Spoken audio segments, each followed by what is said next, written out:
if you're someone who feels guilty when you take a rest day, listen up, because I am also patient zero when it comes to this problem.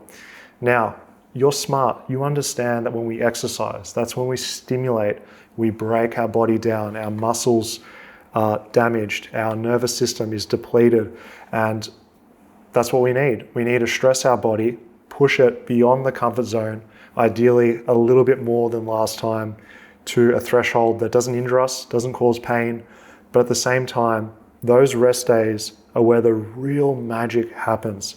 And the problem here is you're probably someone that really enjoys training and it's a hobby for you. It's something that you look forward to each day. And the problem is with this hobby, you can only do it for an hour, maybe an hour and a half at the most. And this means you got the rest of the day to do work, whatever else you got to do. And when you're having a rest day, this is taken away from you. And I think it's the downside of this hobby by comparison to like playing an instrument. You can sit there and play the guitar for like 4 or 5 hours. We know that people that get really good at those type of hobbies are doing it for a really long time. But there's a difference between strumming the guitar and doing heavy pull-ups, all these other calisthenics skills that deplete you. And you just have to understand that those rest days are what make you get closer towards your goal. And you'll learn quick enough that if you don't respect the rest days, eventually the next workout that you do, you're going to be sore, you're going to be tired, you're going to be fatigued, you're not going to do as many reps, hold the exercise for as long, and your rate of progress will plateau or even decline. You know this, you're smart, you're watching FitnessFAQs, you understand the principles of stress as well as recovery, but this is more about the emotional side. This is the psychological side.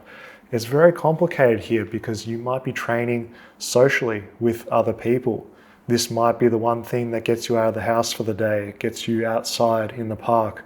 And if you're taking those 1 or 2 rest days, it can feel a little bit empty if you've got nothing to replace it with. So for me, I look at it as a long-term game.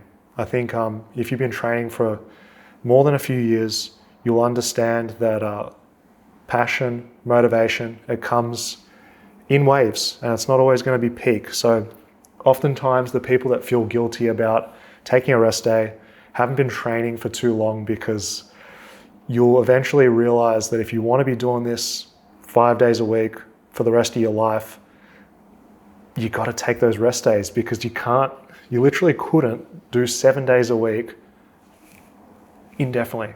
I think at some point, something is going to break down. Either your body, you're going to get tendon overuse issues, or you're going to regress in terms of your strength, or you're going to get mentally burned out long-term. Reframing it in your mind is going to be a real superpower, and you'll find that if you force yourself to take those rest days at the same time of the week, it gets easier.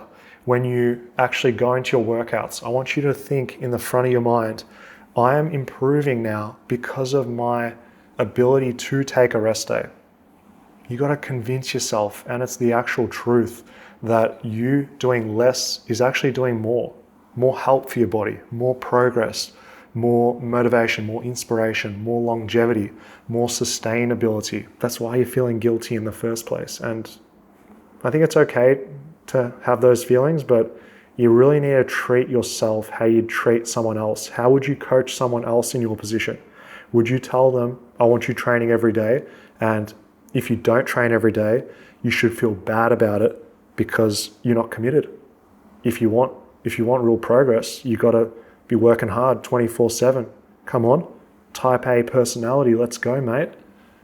Obviously, that's not the case.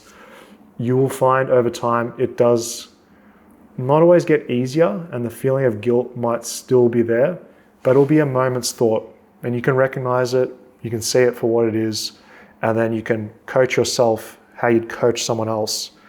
And then you'll wake up one day and you'll have been training for many decades, and it's this mentality of respecting the rest, and the rest will respect you, that's going to pay off long term.